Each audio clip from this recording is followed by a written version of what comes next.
ஒருவருக்கு ஒருவர் கொலை செய்கிறார்களே, அது எங்கே இருந்து வந்தது என்று சொல்லி வேதம் நமக்கு சொல்லித் தருகிறது. அந்த கொலை செய்கிற காரியத்தை வேதம் நமக்கு ஆதியிலே சொல்லித் தருகிறது. பாருங்க, ஒரு மனிதர் மேலே ஒரு மனிதனுக்கு எரிச்சல் உண்டானால் அந்த எரிச்சல் விரோதத்தை கொண்டு வருமாம்.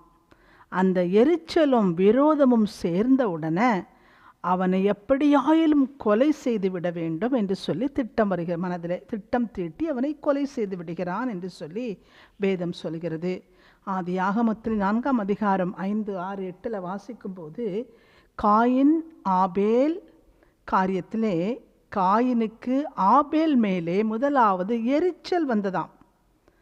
அவனுடைய காணிக்கை ஏற்றுக்கொள்ளப்பட்டது என்று சொன்ன உடனே எரிச்சல் வருகிறது. அந்த எரிச்சல் நாட்கள் கடந்து போக அவன் விரோதத்தை கொண்டு வருகிறது.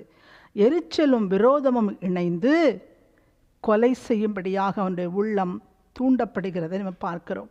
நம்மளுடைய வாழ்க்கையிலும் நம்முடைய குடும்பத்திலும் நம்முடைய வாழ்நாட்களிலே யாராவது ஒரு மனிதன் நாம் மேலே எரிச்சல் கொள்வானானால் அவன் படுகிற அந்த எரிச்சல் நம்மை கொலை செய்யும்படியாக அவனை தூண்டிவிடும் என்பதை நாம் அறிந்து கொள்ள வேண்டும். இதற்காகத்தான் வேதம் அதை எழுதி வைத்திருக்கிறது. எரிச்சல் என்பது கொலை செய்ய தூண்டுகிற ஒரு பயங்கரமான ஆயுதம் என்று சொல்லி வேதம் சொல்கிறது. அதனால் குடும்பங்களினாலும் சரி, பழகுகிறவர்களானாலும் சரி, நம்மேல் எரிச்சல் படுகிறார்கள் என்று அறிந்த உடனே நாம் தேவ சமூகத்திலே அவர்களை ஒப்பு கொடுத்து ஜெபித்து தப்பிக்கொள்ள வேண்டும்.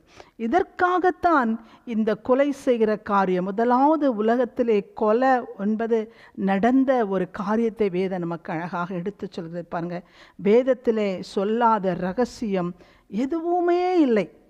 அதனால் பாருங்க, அது எதற்காகனா காணிக்கை ஏற்றுக்கொள்ளவில்லை என்று சொல்லி கொலை செய்கிறான்.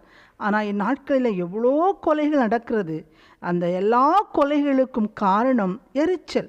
பெற்றோருக்கு விரோதமாய் பிள்ளைகள் எரிச்சல், பிள்ளைகளுக்கு விரோதமாய் பெற்றோர்கள் எரிச்சல், குடும்பங்களிலே சகோதர விரோதமாய் எரிச்சல். அந்த எரிச்சல் பாருங்க கொலையை கொண்டு வந்துவிடும் என்று சொல்லி வேதம் நமக்கு எச்சரிக்கிறது.